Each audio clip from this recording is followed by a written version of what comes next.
크리스찬 헤럴드 애청자 여러분, 안녕히 주무셨습니까? 이 새벽을 주님과 2부 황희숙 전도사입니다. 크리스찬 헤럴드는 신문을 시작으로 라디오, 이제는 공중파 채널인 18.88을 통해 텔레비전으로도 함께 하실 수 있습니다. 이 시간에 방송되는 모든 목사님들의 설교를 인터넷 웹사이트 www.chtv1888.org를 통해 다시 들으실 수 있습니다. 오늘 하루도 말씀과 찬양으로 승리하는 하루 되시기 바랍니다. 이 하루도 내게 주어졌음 인하여 감사드립니다.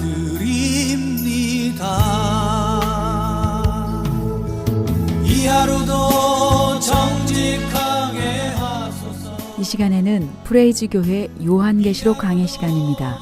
요한계시록 4장과 5장을 중심으로 하늘 보좌라는 제목의 설교 말씀해 주시겠습니다. 사람들에게 자비를 베풀게 하소서. 자, 요한의 사명, 계시록 1장 19절 우리 봤던 거죠. 네가 본 것과 지금 있는 일과 장차 될 일을 기록하여 전하는 것, 이게 요한의 사명이었어요. 그러니까 봐야 전할 거 아니에요? 그러니까 보여줄 테니까 와서 봐라, 그 내용이에요. 이거는 이해가 되셨죠? 그 다음에 2번, 하늘 보좌의 모습이 여기서 이제 그려집니다. 4장 2절, 성령에 감동되어 하늘 보좌와 그 위에 앉으신 이를 볼 수 있었죠. 성령에, 그러니까 이리로 올라오라 라는 그 음성을 듣고 2절에 내가 곧 성령에 감동되었더니 해서 올라가서 본 거예요. 어떻게 올라갔는지, 몸이 같이 갔는지 뭐 이런 건 모르겠어요. 그런 게 나오지 않으니까. 바울도 그렇게 하지요. 자기 영으로 가 있었는지 어떻게 가 있었는지 자기는 모르거니와 하나님은 아신다라고. 그러니까 어떻게 됐는지 그 안 나오니까 거기까지만 보자는 얘기예요. 나온 데까지만. 어쨌든 성령의 감동이 돼서 하늘 보좌가 베풀어져 있는 하늘을 보기 시작합니다. 하늘 보좌가 베풀어져 있어요. 그 보좌에 앉으신 이가 있습니다. 그리고 4장 3절에 아까 읽으신 내용들이에요.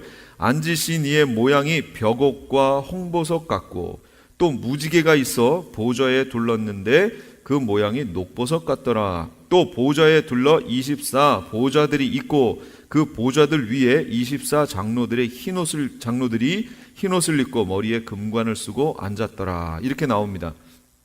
여기에 보시면 벽옥, 홍보석, 그다음 녹보석 막 이런 말들이 거기 나오죠.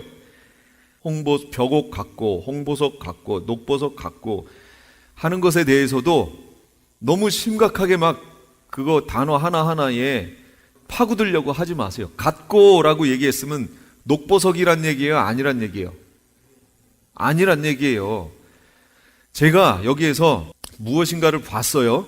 이걸 여기 계신 성도님들에게 전해주려면 어떻게 하면 될까요?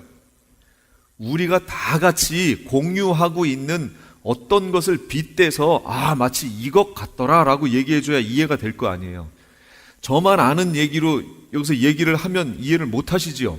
그러니까 우리 모두가 아는 어떤 것을 빗대서 그 상황을 이렇게 설명해 준 거예요. 이렇게. 그러니까 여기 보시면 벽옥 같고 홍보석 같고 녹보석 같더라. 벽옥이나 홍보석이나 녹보석이란 얘기예요? 아니란 얘기예요?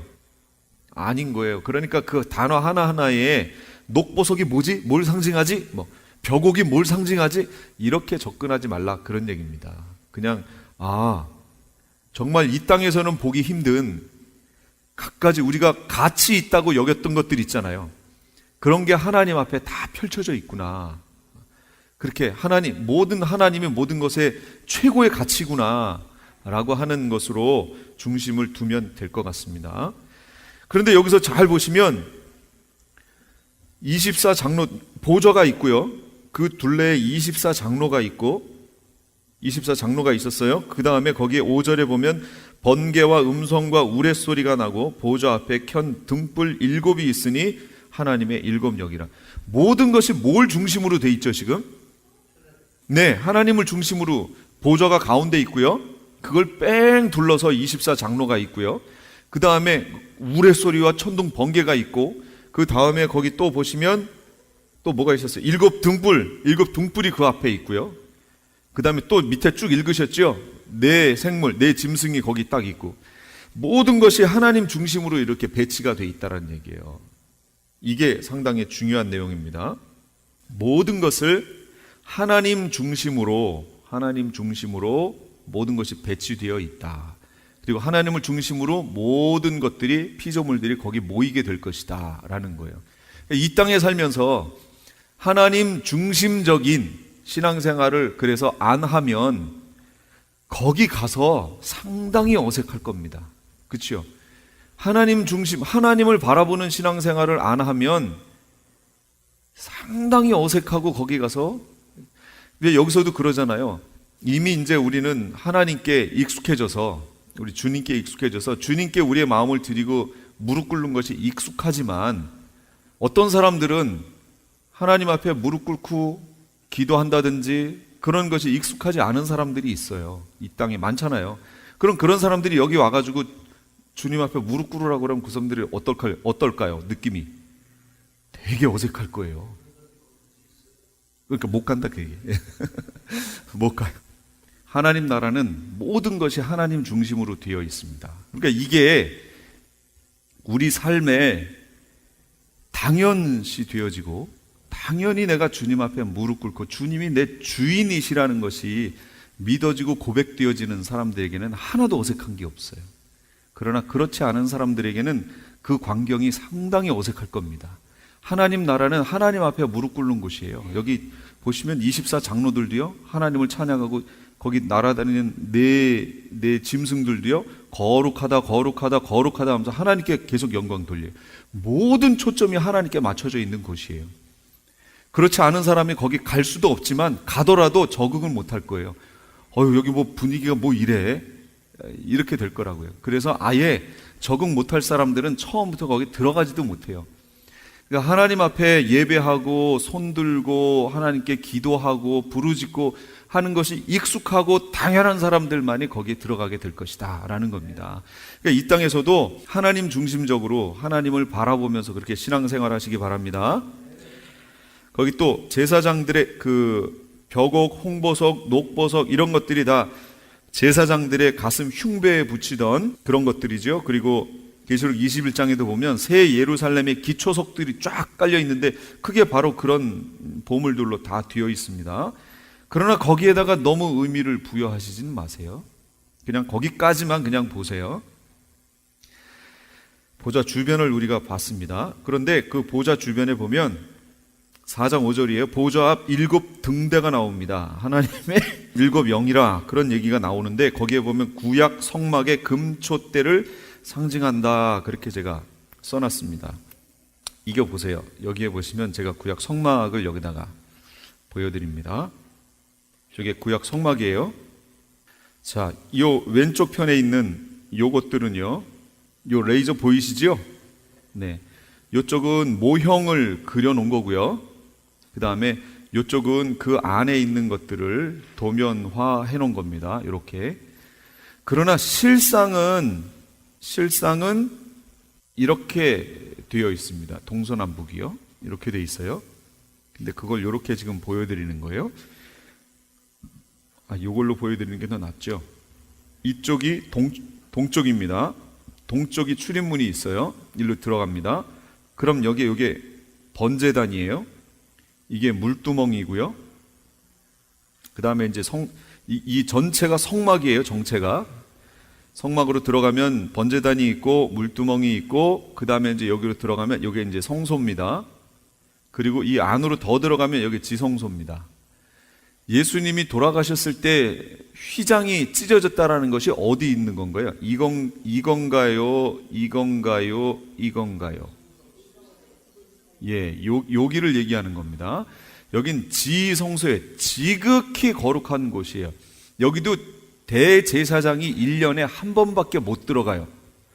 그것도 대제사장이 자기를 위해서 희생제 다 번제를 드려야 되고요. 그 죄가 하나님 앞에 용서받아야 여기 가서 살아나오지요. 이걸 하다 마음이라든지 아직 용서받지 않은 어떤 것들이 남아있으면 들어가서 그냥 죽어요. 그러면 우리 대제사장이 돌아가셨네? 어떻게 해요? 끌어내야죠. 그래서 다른 제사장들이 그 대제사장을 끌어내기 위해서 지성소 안으로 들어가면 어떻게 돼요? 죽어요. 그래서 어떻게 해놨다고요?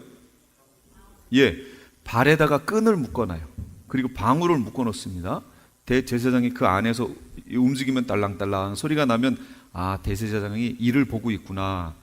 근데 소리가 안 나요. 어떻게 된 거예요? 죽은 거예요. 그럼 들어갈 수 없으니까 밖에서 끈으로 이렇게 끄집어냅니다. 이렇게 돼 있어요. 여긴 지극히 거룩한 곳이에요. 이게. 근데 여기 지성소하고 성소를 봤는데 지성소 말고 성소에 보면 7 금초대가 여기 있습니다. 요게 상징했던 게 지금 오늘 여기 본문에 나와 있는 4장 5절에 보좌 앞에 켠 등불 7이 있으니 이는 하나님의 7 영이라 하는 게 바로 이걸 얘기하는 거예요. 히브리서 8장 5절에 보면 그들이 섬기는 것은 하늘에 있는 것의 모형과 그림자라. 모세가 장막을 지으려 할 때에 지시하심을 얻음과 같으니 이르시되 삼가 모든 것을 산에서 내게 보이던 본을 따라 지으라 하셨느니라. 그랬어요. 이거 하늘에 있는 것의 모형과 그림자예요. 지금 보셨던 그 성막과 성소가 하늘에 있는 것의 모형과 그림자였다라는 겁니다. 이게. 그러니까 하늘이 이렇게 생겼다는 거예요. 지금 그 모습을 여기다가 좀 보여주고 있는 겁니다. 그러니까 그 다음에 있는 6절을 보세요. 보좌 앞에 수정과 같은 유리바다가 있고 보좌 가운데와 보좌 주위에 네 생물이 있는데 앞뒤에 눈들이 가득하더라. 그러면 여기에 수정과 같은 유리바다가 있다고 그랬잖아요. 유리바다가 있어요? 그럼 여기에 바다가 어디 있어요? 여기 있잖아요. 여기 물두멍 있죠. 이게 수정과 같은 유리바다를 상징합니다. 그리고 그 더 문 쪽으로 가면 번제단이 있어요. 번제단은 어디서 확인하실 수 있냐면 계시록 6장 펴 보세요. 9절. 5째 인을 떼실 때 어떤 일이 벌어지냐면, 자 읽어볼까요? 시작. 5째 인을 떼실 때에 내가 보니 하나님의 말씀과 그들이 가진 증거로 말미암아 죽임을 당한 영혼들이 제단 아래에 있어. 이 제단이 뭐예요? 또 갑자기 여기 갑자기 제단이 나왔죠. 제단이 여기 있잖아요. 번제단 여기가 있잖아요. 그러니까 순교자들은 자신의 몸을 뭘로 드린 거예요? 제물로 드려버렸잖아요. 그래서 여기 번제단에 가 있는 거예요. 여기에. 근데 지금 우리가 본 여기에 보면 하나님이 계시고 24장로가 있고 쭉쭉쭉 있는데 앞에 수정과 같은 유리바다가 있어요. 성도들이 있어요? 없어요? 지금 없어요.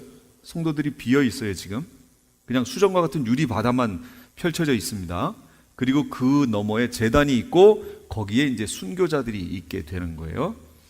순교자들이 가 있는 곳이 달라요. 그래서 일반 이 앞에 죽은 성도들은 어디가 있어요? 예, 낙원에 가 있죠. 낙원에 가 있지만 순교자들은 여기 제단 앞에 가 있는 거예요. 그래서 이게 달라요. 그런데 7장 9절에 한번 보세요. 또 우리가 오늘 본 본문에는 수정과 같은 유리바다가 펼쳐져 있고 아무도 없었는데 7장 9절에 이 일 후에 내가 보니 각 나라와 족속과 백성과 방언에서 아무도 능히 셀 수 없는 큰 무리가 나와 흰옷을 입고 손에 종려가지를 들고 보좌 앞과 어린 양 앞에 서서. 보좌 앞과 어린 양 앞이면 어디예요? 아까 있던 그곳이잖아요. 수정과 같은 유리바다가 펼쳐져 있는 곳이죠. 예, 거기가 우리들이 가 있는 곳이니까 그 펼쳐진 곳에 흰옷 입은 무리가 거기 들어가 있어요. 갑자기 7장에 가니까 4장에는 없었는데 7장에 가니까 흰옷 입은 무리가 거기에 등장합니다. 셀 수 없이 많은 무리가 등장해요. 그랬더니 갑자기 궁금하지 않아요? 이들이 누구예요? 예, 갑자기 뜬금없이 아무 설명이 없다 갑자기 툭 나타났어요. 그러니까 예수님이 이거 얼마나 자세하게 이걸 설명을 우리에게 해주냐고요. 여기에서 사도 요한에게 묻는 형식으로 장로 한 명이 묻지요. 이 흰옷 입은 자들이 누구며 어디서 왔는가? 라고 묻습니다. 그랬더니 이 사도 요한이 뭐라고 얘기하냐면 저는 모릅니다.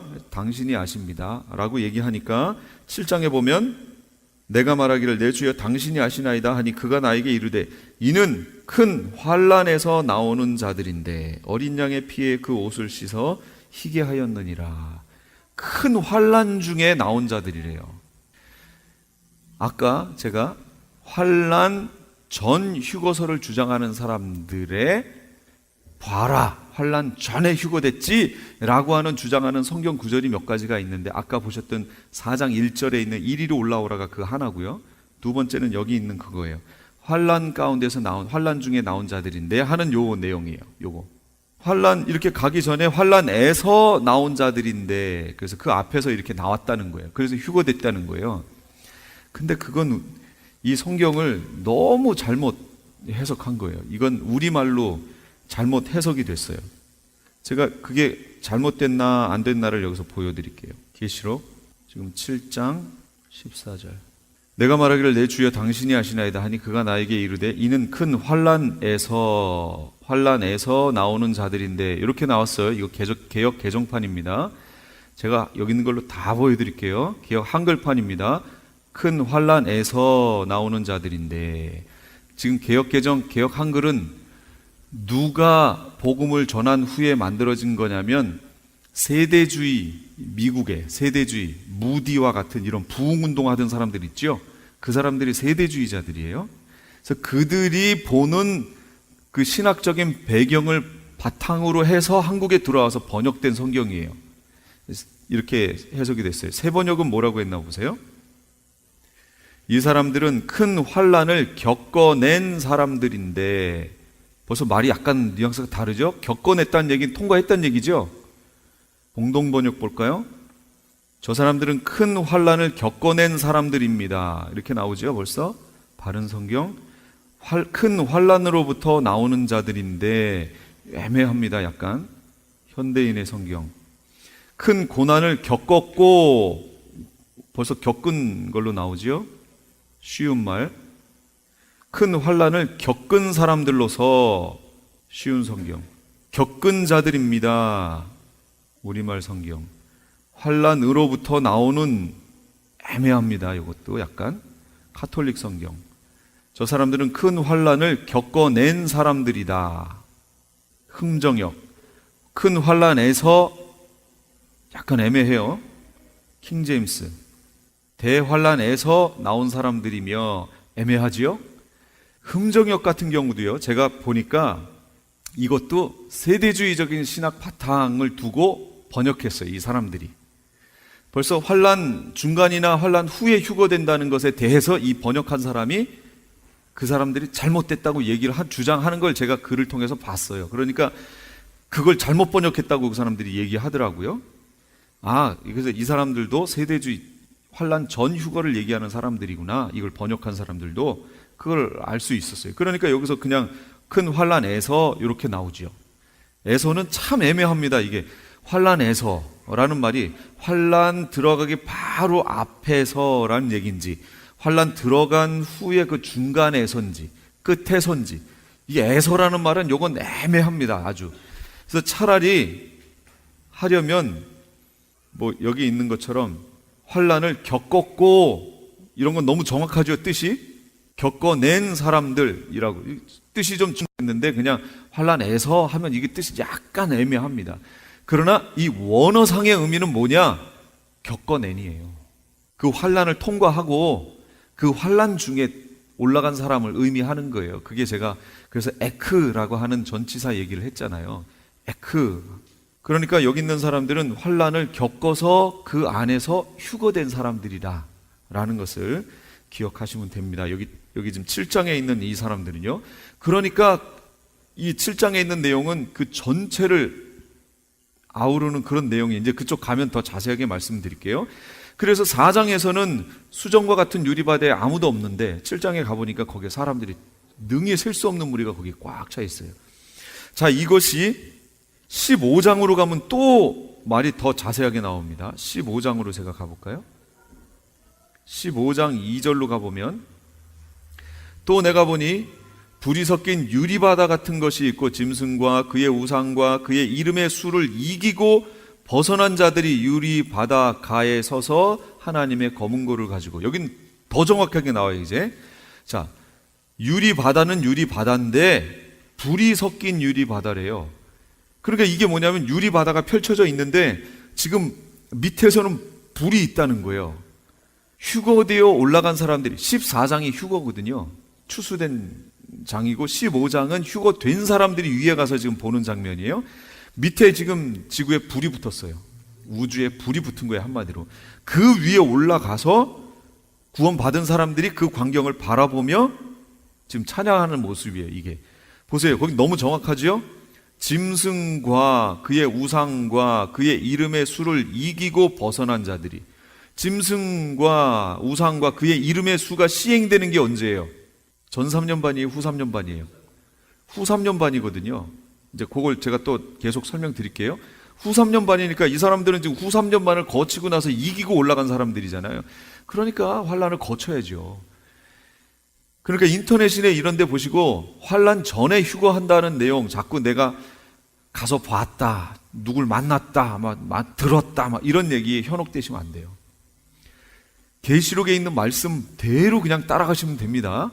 마지막 때는 미혹의 영이 쫙 퍼진다고 그랬거든요. 그러니까 미혹의 영을 따라가시면 안 돼요. 그래서 바울이 뭐라고 그랬어요? 봤다, 들었다, 만났다, 우리가 너에게 쓴 편지로나 쉽게 동심하거나 이러지 말아라 라고 얘기했잖아요. 뭐가 있을 거라고요? 예수님 오시기 전에 미혹이 먼저 있을 것이고 배교가 있을 것이고 적그리스도가 드러나고 그 다음에 예수님 오신다 그러잖아요. 그러면서 예수님이 하나님의 나팔과 천사장의 소리로 임하신다는 거예요. 그때 이제 우리가 휴거된다고 얘기하셨잖아요. 그러니까 순서가 어떻게 돼요? 미혹하는 일이 먼저 있을 거예요. 그 다음 배도하는 일이 있을 거라고요. 그 다음 적그리스도가 나와야죠. 적그리스도는 후 3년 만에 나오잖아요. 사실은 알려지게 나오는 건 후 3년 만. 물론 7년 환란 기간이 적그리스도의 기간이지만 적그리스도라고 하는 것이 전 3년반 기간 동안에는 이스라엘과 맞물려서 이 평화의 사자처럼 마치 이렇게 등장해요. 그러나 후 3년 만에 가서 때와 법을 변개코자 할 것이고 자기의 본색을 이때 드러내거든요. 그러니까 후 3년 반 기간을 얘기하는 거예요. 그러니까 환란을 거쳐야 예수님이 오시고 우리의 휴거도 그때 있다고 바울이 계속 얘기해 주는데 지금 미혹의 영이 얼마나 많은지 몰라요. 그래서 인터넷 찾아보실 필요도 없어요. 제가 다 찾아봤어요. 찾아보시지 마세요. 현혹됩니다. 기도하는데 하늘로 올라갔다. 예수님을 만났다. 이런 얘기가 얼마나 많은지 몰라요. 지금 그러면서 때가 다 됐으니까 준비하라고, 환란 들어가기 전에 휴거된다고, 이런 얘기 많아요. 안 됩니다. 성경하고 달라요. 진짜로 달라요. 거기에 미혹되시면 안 돼요. 여기 성경도 쭉 이렇게 찾아보면 그게 아니구나를 바로 알 수 있습니다. 물론 일반 성도가 휴거되는 것보다 먼저 휴거되는 이들이, 휴거가 아니라 승천하는 이들이 있어요. 그건 14만 4천이에요.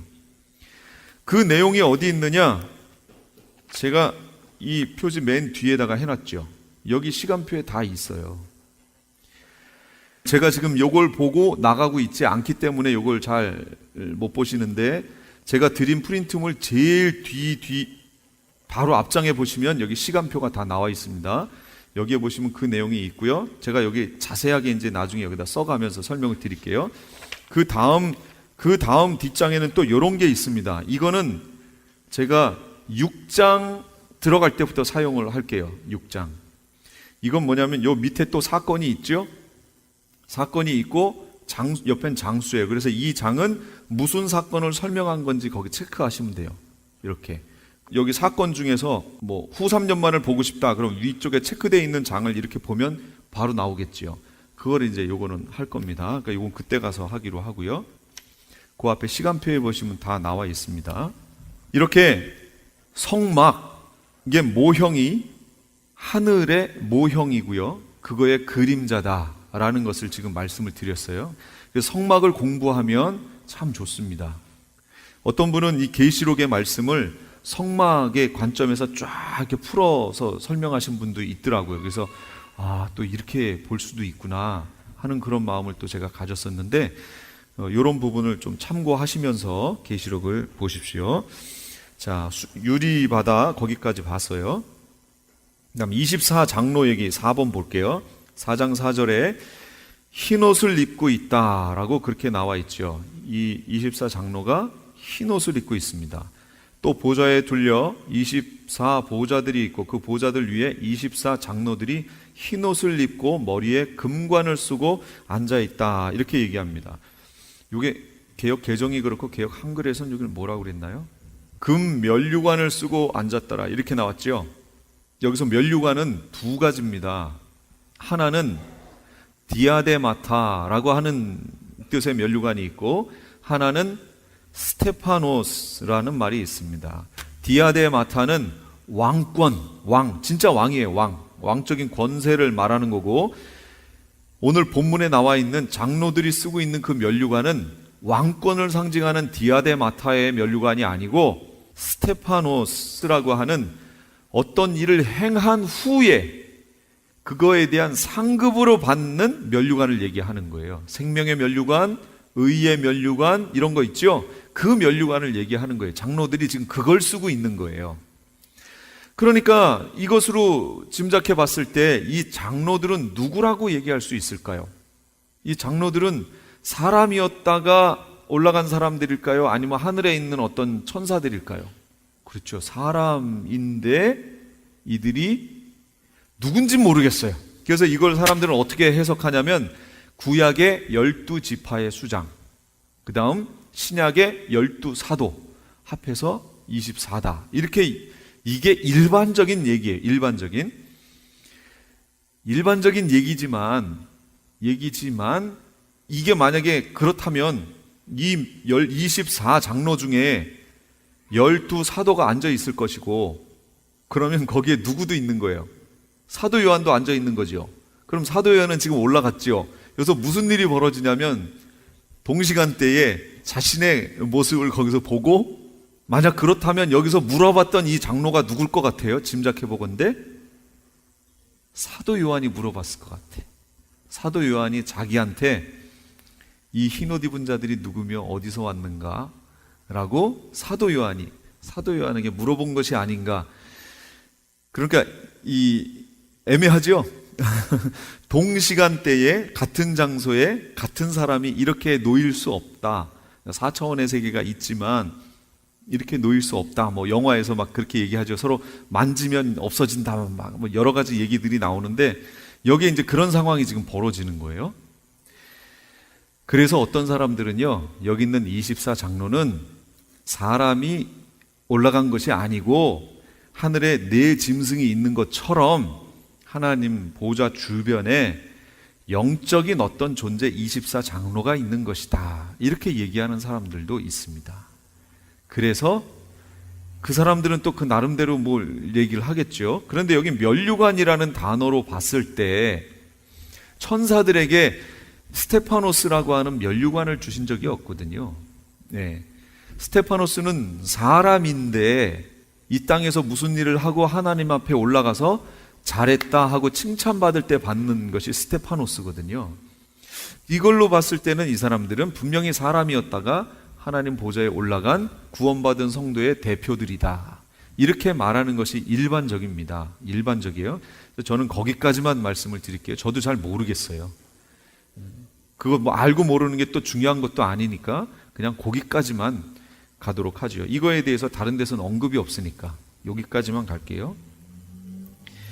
어쨌든 로마서 8장 18절에 생각건대 현재의 고난은 장차 우리에게 나타날 영광과 비교할 수 없다. 지금은 초라하고 고난받지만 장차 받을 영광과 비교할 수 없다라는 거예요. 이 스테파노스라고 하는 면류관이요. 면류관 써요. 그래서 로마서 1장 23절도 썩어지지 아니하는 하나님의 영광을 썩어질 사람과 새와 짐승과 기어다니는 동물 모양의 우상으로 바꾸었느니라. 사람들은 일반적으로 이렇게 하지요. 일반적으로. 그러나 우리는 그렇게 하면 안 되지요. 창조주가 누군지 정확히 알고요. 나중에 우리에게 면류관을 주셨을 때 우리는 그 면류관을 4장 10절에 있는 것처럼 보좌 앞에 던지며 4장 10절에 이렇게 찬양하는 자리로 나아가야 합니다. 4장 10절 24장로들이 보좌에 앉으신 이 앞에 엎드려 세세토록 사시는 이에게 경배하고 자기 면류관을 보좌 앞에 던지며 가로되 우리 주 하나님이여 영광과 존귀와 능력을 받으시는 것이 합당하오니 주께서 만물을 지으신지라 만물이 주의 뜻대로 있었고 또 지으심을 받았나이다 하고 주님을 경배하고 찬양하지요. 자기가 받은 자기 면류관을 보좌 앞에 던지며 가서 봤더니 주님이 우리에게 면류관을 주세요. 이 땅에서 한 거에 대해서 맞게 이제 면류관을 주시겠다고 약속하셨으니까 주셨는데 가서 보니까 그 면류관도 받을 수 있도록 해주신 분이 누구예요? 하나님이시라는 것을 이제 알게 되는 거죠. 정확하게. 그러니까 이 면류관은 이건 내 공로가 아닙니다 하고 주님 앞에 다시 이렇게 드리는 거예요. 이게 원래 우리가 해야 할 일이라는 거죠. 그러니까 모든 영광을 하나님께, 내가 취할 영광이 없어요. 알고 봤더니 내가 한 줄 알았는데 가봤더니 내가 한 게 아닌 거예요. 그래서 영광을 다시 하나님께, 그러니까 무한 영광이 하나님께, 모든 것을 다 하나님께. 그래서 모든 보좌의 중심이 하나님인 거예요. 그분한테 다 영광을 드려야 됩니다. 나는 무익한 종입니다 라고 할 것밖에는 우리에게 없다라는 것을 꼭 기억하세요. 왜 면류관을 보좌 앞에 던지는가? 보좌에 앉은 것은 자기의 공로가 아니기에, 그렇죠? 주신 분도 하나님이시요. 이 겸손이에요. 천국 자체가 너무 영광의 상급이기에 문지기라도 줬사오니 하는 그 마음이에요. 그런데 어떻게 저를 이 자리에 이 면류관을 주십니까? 하고 다시 영광을 주님께 드리는 모습이에요. 이게 마땅한 모습 아닌가요? 그렇게 될 겁니다.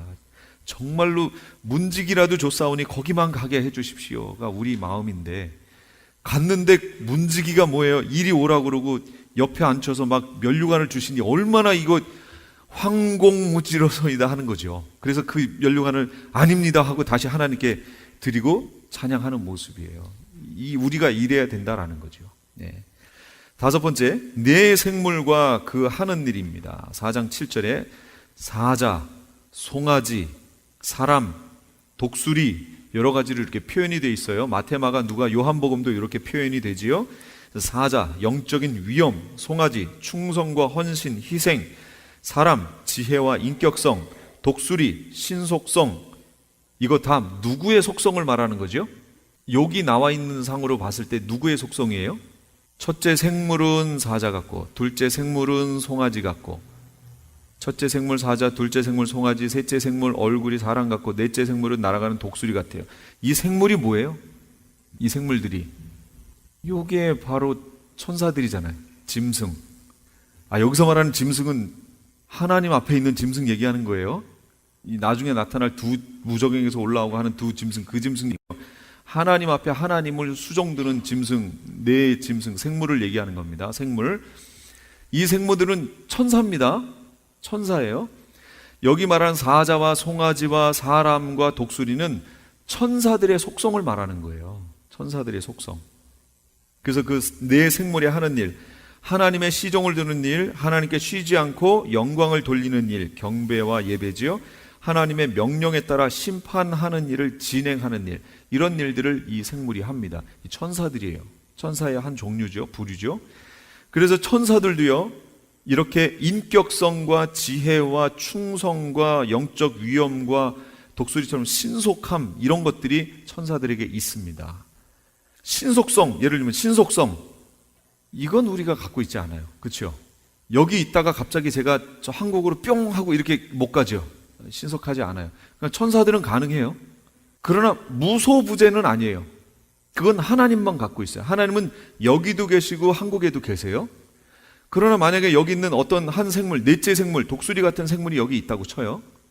그럼 이 생물은 여기 있는 거지 한국엔 없는 거예요. 대신 신속하게 그걸로 갈 수는 있죠. 우리는 여기 있으면 저기 없어요. 신속하게도 못 가요. 그러니까 이게 급이 다르다, 그 얘기예요. 그래서 여기 있는 인격성이라든지 뭐 이런 거, 지혜라든지 이런 거는 우리에게도 있는 거니까 공유되는 속성이지만, 하나님과 우리가 공유되는 속성, 그 천사가 그 사이에 있어서 같이 공유되는 속성의 어떤 부분들이 있지만, 그러나 그 중에서 지금 육체를 입고 있는 우리는 상당히 공유되는 속성 말고 나머지 비공유적인 속성에 있어서 상당히 뒤처져 있지요. 그리고 천사와 하나님이 또 공유되어 있는 속성이 있지만 역시 공유되지 않는 속성들이 있어요. 아까 보셨던 것처럼 무소부재, 이런 건 천사들은 없습니다. 사단이 지금 어디 있을까요? 어딘가 있겠죠. 그럼 여긴 없는 거예요. 그럼 여기에는 누가 있는 거예요? 사단의 졸개들이 있는 거죠. 그러니까 하나님을 제외한 모든 영들은 다 제한적이에요. 무소부재하지 않습니다. 근데 우리가 그냥 마귀라고 부르는 것 뿐이지, 마귀, 옛 뱀, 용이라고 부르는 건 단수입니다. 단수. 하나밖에 없어요. 그게 사탄이에요. 루시퍼라고 하는 루시퍼. 그 하나밖에 없어요. 지금 저 공중의 권세 잡고 거기에 자기 자리에 앉아 있겠죠. 거기서 저기 명령을 내리면서 자기 졸개들을 부리고 있는 거죠. 이미 이 땅에 와 있는 그 졸개들이 여기에서 견고한 진을 지금 만들어 가고 있는 중입니다. 우리 주변에서. 여기 들어오시다 보면 요 옆에, 우리 요 건물 바로 옆에 1층에 제가 어느 날 깜짝 놀랐어요. 우리 계시록 이거 붙이러 이렇게 사다리 들고 아침에 가다가 위를 딱 봤는데 이 많은 창 들고 시커먼 이 수정 들고 이렇게 있어요. 옆에 그림이. 그래서 누가 장난으로 그려놨나? 또 영어도 아니에요. 영어도 아닌 걸로 막 이렇게 써가지고 무슨 뜻인지 전혀 모르겠어요. 오늘 아침에는 제가 이렇게 하다 문이 열려 있길래 안을 이렇게 봤어요. 그랬더니 뭐지? 불교에서 하는 이게 하여튼 뭐 상 있잖아요. 뭐 그런 거 뭐 여러 개가 거기 이렇게 있고 그래요. 그러니까 아마 이게 점쳐주는 데 같아요. 여기가. 요런 것이 옆에 있으면 썩 안 좋습니다. 기도하셔가지고 그냥 요거 그냥 이렇게 튕겨내야 돼요. 요거. 점 칠 때 점 하나도 안 이 진짜면은 점이 안 나와야 돼요. 근데 가짜면 점이 나올 거예요. 사람들 속이는 거죠. 진짜면 점이 안 나와야 돼요. 탁 쳐가지고 그냥 쫓아내버려야 돼요. 아침에 이거 하다가 깜짝 놀랐잖아요. 이렇게 쫙 된 창 들고 그냥 이렇게 된 거 쓰고 수정 구슬 들고 뭐가 이렇게 탁 서 있잖아요. 그래서 깜짝 놀라가지고 누가 장난하느라고 벽에다 그림 그리는 줄 알았어요. 저는. 근데 아니더라고요. 거기서 영업을 하는 거더라고요. 그래서 이렇게 이 땅에 견고한 진을 자기들 나름대로 만들어가고 있습니다. 지금 사단은 저 위에 있고요. 공중 권세자원자로. 네 생물이 하는 일이 그거예요. 하늘 보좌 앞에서 벌어지는 일입니다.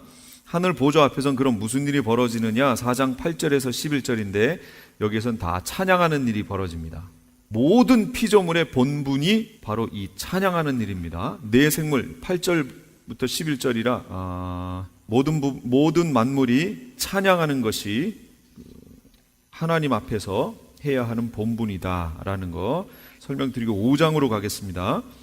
보좌에 앉으신 이의 오른손에 있는 책 5장 1절인데 안팎으로 기록되어졌고 7인으로 봉해져 있습니다. 7번 하는 거예요. 안팎으로 봉해져 있고 7인으로 봉해졌어요. 봉인된 이유가 거기 나오죠. 함부로 개봉할 수 없는 비밀이다라는 뜻이고요. 또 하나는 열릴 때가 있다라는 의미입니다. 다니엘서 12장 4절 9절에도 나와 있어요. 다니엘아, 마지막 때까지 이 말을 간수하고 이 글을 봉함하라. 많은 사람이 빨리 왕래하며 지식이 더하리라. 다니엘아, 갈지어다. 이 말은 마지막 때까지 간수하고 봉함할 것이니라. 다니엘에겐 보여주셨어요. 이미. 근데 다니엘이 못 깨닫습니다. 그랬더니 9절에서 다니엘아 갈지어다. 이 말은 마지막 때까지 간수하고 봉함할 것이니라. 이렇게 말씀을 해주십니다. 때가 되면 열린다는 거예요. 마지막 때가 되면 열린다는 얘기예요. 그러면 계시록 22장 10절 말씀을 보여드릴게요. 요 앞에 보세요. 여기 있습니다. 또 내게 말하되 이 두루마리의 예언의 말씀을 임봉하지 말라. 때가 가까우니라. 다니엘한테는 봉함하라. 마지막 때까지 간수하게 둔다고 얘기하셨어요. 근데 요한에게는 임봉하지 말라. 때가 가까우니라. 이렇게 얘기했어요. 열렸단 얘기죠. 열렸어요.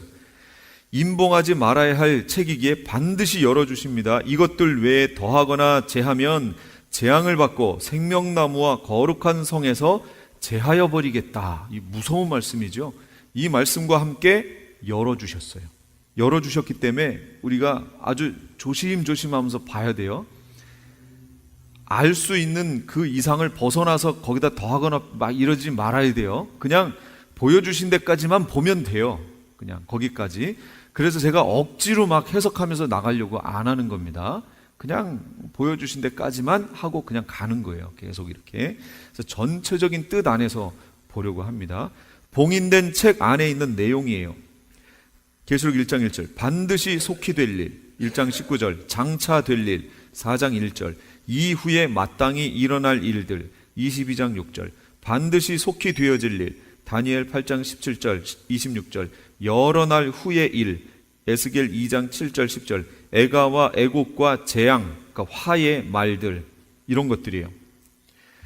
이런 말들이 계시록에 기록되어 있다는 거지요. 그러니까 임봉하지 말고 이미 주님이 열어주셨으니까, 사도 요한을 통해 열어줬으니까 열어진 내용을 보라, 그 얘기입니다. 봐야 돼요. 계시록은 모든 성경의 결론입니다. 계시록의 내용을 모르면 성경의 온전한 해석과 신앙의 삶을 살 수 없습니다. 계시록이 결론이에요. 결론을 안 보면 그 앞에 부분에 대한 성경 해석에 오해가 올 수 있습니다. 로마서라든지 이런 부분에 오해가 옵니다. 제가 이 계시록을 보고 로마서를 다시 보니까 어휴, 내가 잘못 본 부분이 많구나 하는 그런 생각을 합니다. 율법이 우리 육체가 연약함을 통해서 이룰 수 없었던 것을 하나님께서는 하신다. 예수 그리스도를 죄 있는 육체의 모양으로 보내시고 거기에 죄를 정하시고 하시고 그 다음에 하시는 일이 뭔가 보세요. 8장에 있는 내용이에요. 로마서 8장. 율법의 의를 우리에게 이루어지게. 옛날에는 육체가 연약함 때문에 못했잖아요. 그런데 이제는 그 율법의 의, 율법의 요구를 예수 그리스도로 말미암아 이제 우리의 삶 속에서 이루어 가신다고 나오고 있는 거예요. 이걸 옛날에는 어떻게 해석했냐면, 아, 예수님이 그냥 이루어 놓으셔서 끝내버렸구나. 그래서 나는 할 게 없구나. 율법은 필요 없구나 하고 놔버린 말씀으로 썼는데, 그 말씀을 다시 한번 번역을 바꿔가면서 잘 읽어보세요. 그러면 무슨 내용이 되냐면, 옛날에는 육체가 연약해서 이룰 수 없었던 것을 예수 그리스도로 말미암아 이제 이루어 갈 수 있도록 주님이 우리에게 이루어 가신다는 거예요. 예수 그리스도를 통해. 그러니까 율법을 버리는 게 아닙니다. 율법을 버리면 안 돼요. 성경 어디에도 율법을 버리라고 나와 있지 않습니다. 예수 그리스도를 통해 이루어 가는 겁니다. 유일한 중보자 예수 그리스도. 책이 하나님 보좌에 앉으신 분 오른손에 있는데, 두루마리가. 근데 그 책을 펴거나 보거나 할 자가 없는 거예요. 5장에 보면. 또 봄에 힘있는 천사가 큰 음성으로 외치기를, 누가 이 두루마리를 펴며 그 인을 떼기에 합당하냐 하나, 하늘 위에나 땅 위에나 땅 아래에 능히 그 두루마리를 펴거나 보거나 할 자가 없더라. 이렇게 나옵니다. 그 누구도 없어요. 5장 7절 성부 하나님과 우리 사이에 유일하신 중보자 예수 그리스도. 그래서 유일하신이라는 말이 여기 들어갑니다. 이걸 펴거나 보거나 할 자가 누구예요? 예수 그리스도. 내가 보니 보좌와 네 생물과 장로들 사이에 한 어린 양이 서 있는데 일찍이 죽임을 당한 것 같더라. 그에게 7뿔과 7 눈이 있으니 이 눈들은 온 땅에 보내심을 받은 하나님의 7 영이더라. 이렇게 나와요. 그러니까 이게 누구예요? 예수 그리스도잖아요. 예수 그리스도만이 우리의 유일한 중보자라고 하는 게 이것 때문에 그렇습니다. 예수 그리스도만이 그 보좌에 앉으신 분 오른손에서 이 두루마리를 가져다가 이 임봉한 것을 뗄 수 있는 거예요. 그 떼는 장면이 이제 6장 다음 주에 나오는 겁니다. 하나님은 한 분이시요 또 하나님과 사람 사이의 중보자도 한 분이시니 곧 사람이신 그리스도 예수라. 이렇게 나옵니다. 그래서 중보 기도라고 하는 말이 사실은 잘못됐습니다. 의미상으로 치면 잘못된 말이에요. 어떤 사람을 위해서 우리가 중보 기도합시다 라고 하는 말은, 우리의 중보자는 누구예요? 예수 그리스도 한 분밖에 없어요. 그래서 우리가 하는 기도는 중보 기도가 아닌 거지요. 원칙대로 얘기하자면 도움 기도, 이렇게 얘기해요. 우리가 그를 돕기 위해서 우리가 도움 기도를 합시다, 이렇게 얘기해야 맞지만, 중보자는 한 분이라고 하는 것을 알고 있는 그것을 배경으로 하고 우리도 예수님과 같이 누구를 위해서 돕는 기도를 하자라는 의미로 이미 알고 있는 것으로 인정하고 중보기도 합시다라고 하는 거예요. 그냥 원래대로 단어대로 쓰면 중보기도 합시다 하면 말이 안 되는 거예요. 원래는 도움기도 합시다 이렇게 하는 것이 더 맞는 말입니다. 그러나 지금 일반 중보기도가 보편화됐으니까 그걸 굳이 바꿔가면서 할 필요는 없을 것 같아요. 이미 의미만 알고 있으면 되니까. 8번 사도 요한이 웁니다. 갑자기 5장 4절에 그 두루마리를 펴거나 보거나 하기에 합당한 자가 보이지 아니하기로 내가 크게 울었더니. 왜 울어요? 두루마리를 펴거나 보거나 하기에 합당한 자가 보이지 않아서 웁니다. 사도 요한이 울어요. 왜 우냐면 그걸 알아야 전할 거 아니에요. 그걸 전하라고 사명을 받았잖아요. 근데 그걸 봐야 전할 거 아니에요. 근데 볼 수가 없으니까 우는 거예요. 이걸 우리에게 적용해 볼 수 있다라는 거죠. 성도가, 목회자가 언제 울까요? 또 성도는 언제 울어야 할까요? 라는 거예요. 이 땅에 필요한 재물이 있는데 그 재물을 못 가져서 울어야 돼요?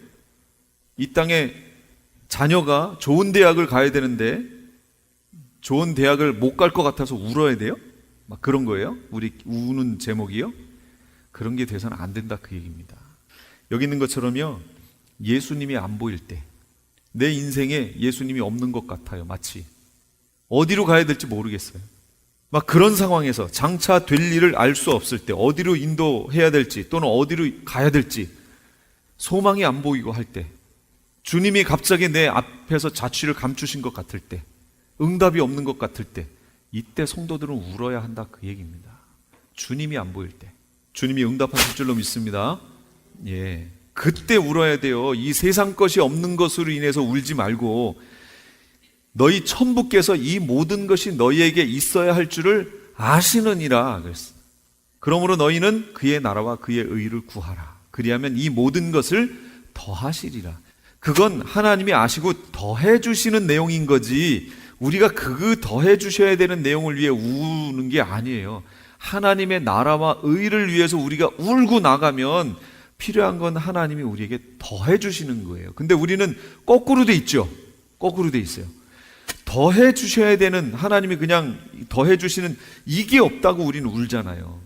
하나님의 나라와 의는 모르겠고 당장 눈앞에 이게 없으니까 이것 때문에 우리가 울게 된다는 거지요.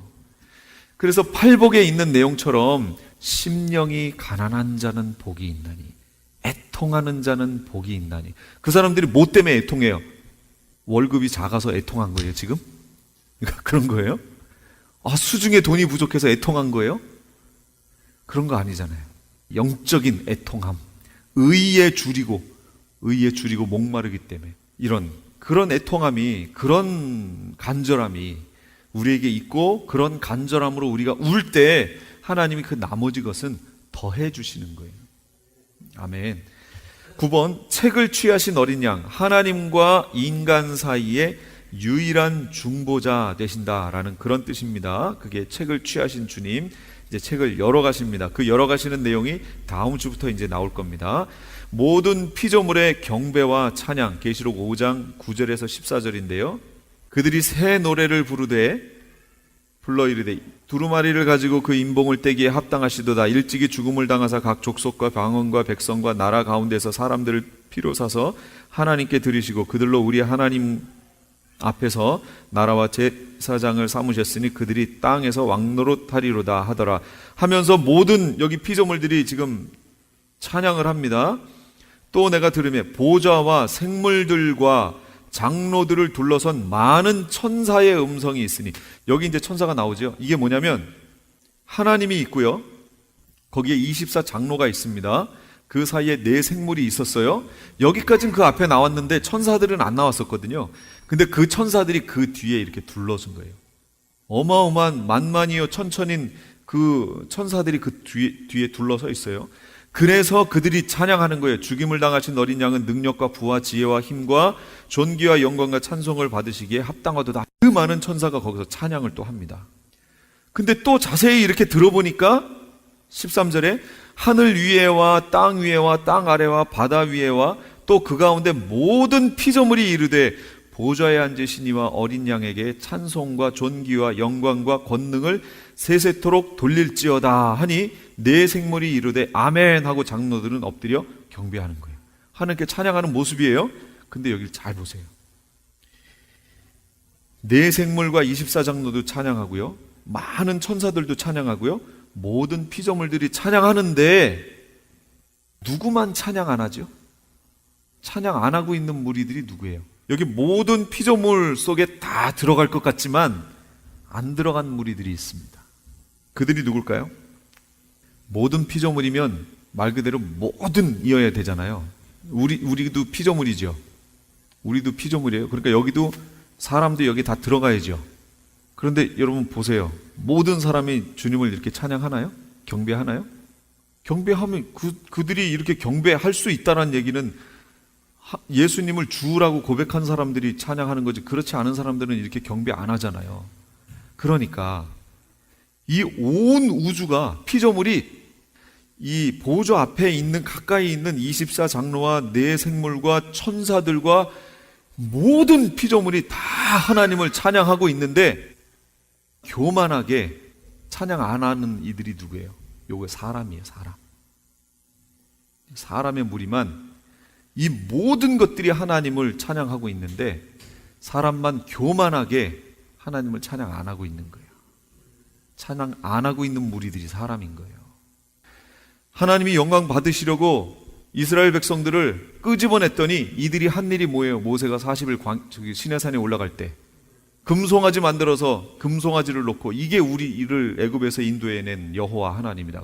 금송아지를 돌고 있어요. 이런 곳에 계셨던 하나님이 그 광경을 보셨을 때 어떠셨을까요? 마음이 안타깝죠.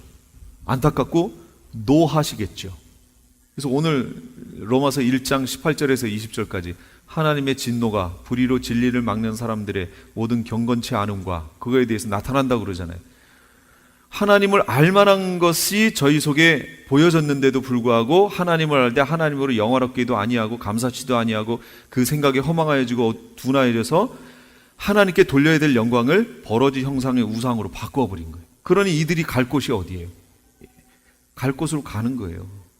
모든 피조물이 찬양할 때 유독 하나님을 찬양하지 않는 그 무리들, 이게 사람이에요. 그들에게 주어진 게 뭐예요? 자유의지. 이게 들어가 있으니까 하나님을 찬양을 안 해요. 자기들이 마치 높임을 받은 것처럼. 그래서 아까 처음에 누가 중심이라고 그랬어요? 하나님이 중심이었어요. 그런데 이 땅에서 자기 중심적인 신앙생활을 자기 중심적인 삶을 살고 있는 사람들, 이 사람들이 나중에 갈 곳은 뻔하겠죠. 하나님 중심적인 신앙생활을 살지 않으면, 그런 삶을 살지 않으면 갈 곳은 뻔합니다. 왜냐하면 모든 피조세계가 다 하나님 중심으로 돼 있거든요. 다 하나님 중심으로 연결이 돼 있는데 자기만 반대로 연결돼 있으면 벗어나겠죠. 아까 보셨던 성막을 보세요. 서쪽을 바라보면서 경배를 해요. 이렇게 돼 있습니다. 태양신은 어딜 봐야 돼요? 동쪽을 봐야 돼요. 해 뜨는 곳 동쪽을 봐야 돼요. 그러니까 모든 피조물들이 서쪽을 바라보며 주님을 경배하고 있을 때 어떤 무리들은 반대로 돌아서 이렇게 경배하고 있다는 거죠. 요 무리들은 그대로 어디로 가요? 그대로 모아가지고 이제 불못으로 들어갈 거예요. 요 가르는 작업을 요 계시록의 7년 환란 기간 동안에 주님이 하실 겁니다. 요 기간이에요. 그래서 7년 환란은 반드시 있어야 돼요. 요 기간이니까 나는 지금 서쪽을 바라보며 주님께 경배하고 있는지, 아니면 동쪽을 바라보며 태양신을 섬기고 있는지, 태양신이라는 게 이 땅에 있는 신을 얘기하는 거잖아요. 이 땅 것을 내가 섬기고 있는지 우리 자신을 한번 돌아봐야 합니다. 크리스찬 헤럴드 안내입니다. LA 한인타운에 있는 프레이즈 교회에서 다음 달인 7월 9일 토요일에 제2차 요한계시록 세미나를 개최합니다. 계시록 7교회를 시작으로 7년 대환란, 적그리스도는 누구인가, 휴거는 언제 일어나는가, 베리칩은 짐승표인가, 그리고 한 번 구원은 영원한 구원인가 등등 계시록의 핵심 키워드를 중심으로 피터 정 목사의 세미나가 진행됩니다. 세미나 참가비는 교재와 점심 식대비로 10불이며 목사님을 비롯한 사역자들은 참가비가 없습니다. 계시록의 말씀을 배우기 원하는 성도님들은 오는 7월 9일 토요일 오전 10시까지 2668 웨스트 피코 블러버드 LA 한인타운 피코와 캔모어에 있는 프레이즈 교회로 오시거나 전화 213-700-9833 213-700-9833번으로 문의하시기 바랍니다.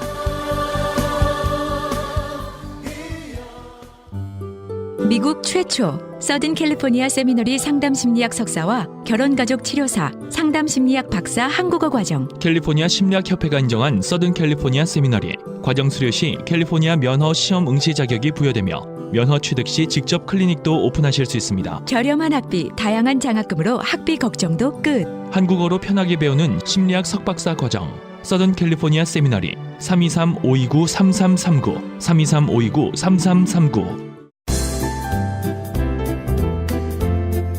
건강 칼럼.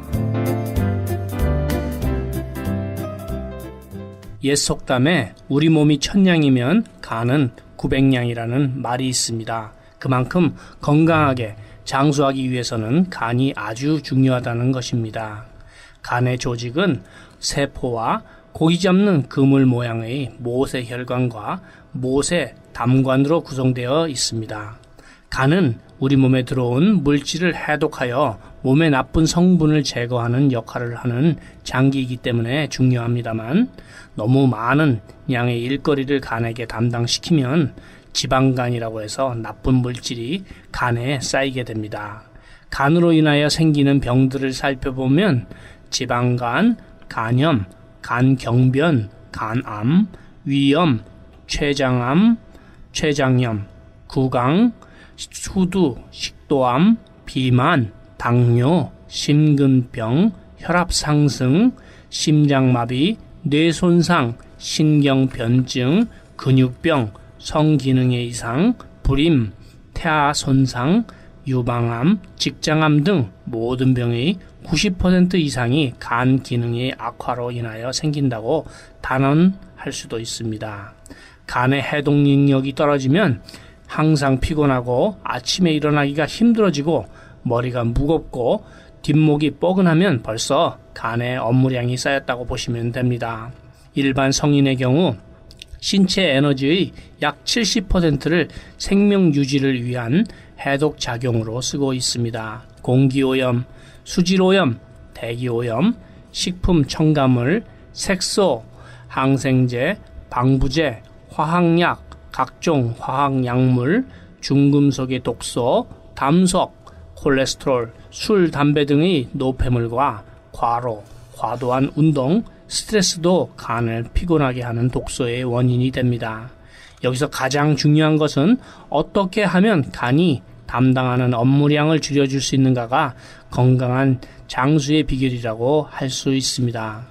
간의 해독요법으로 먼저 대장의 배설을 원활하게 하여 대변의 소통을 뚫어주고 숙변을 제거한 다음에 담즙 배설이 잘 되게 하여 담도를 열어주는 방법 등으로 신체에 쌓인 노폐물을 제거하는 1차적인 방법이 있습니다만 이 방법들은 근본적인 치료 방법은 될 수 없습니다. 그럼 어떻게 하면 빠른 기간에 건강한 간을 만들 수 있는지 잠시 성경 말씀을 살펴보신 후에 해결 방법을 말씀드리겠습니다. 우선 피를 깨끗하게 만들어야 합니다. 혈액은 전신에 영양을 공급하고 노폐물을 배설하여 주는 역할을 합니다. 그러나 혈액이 오염이 되면 혈액순환이 안 되고 세포와 기관에 오염된 성분을 전달하여 줍니다. 오염되지 않은 혈액으로 간의 업무량을 줄여주게 되면 건강하게 장수하실 수 있습니다. 그럼 여기서 저는 무슨 병에 걸렸든지 큰 효과를 줄 수 있는 신비한 기적의 영양제 M3를 소개해 드립니다. 유태인 특수 영양제이고 효과가 아주 빠른 기적의 영양제입니다. 꼭 한 번쯤은 드셔보시기를 권해드립니다. 무료 건강 상담과 기적의 영양제 M3에 관한 문의는 213-435-9600번 213-435-9600입니다. 감사합니다.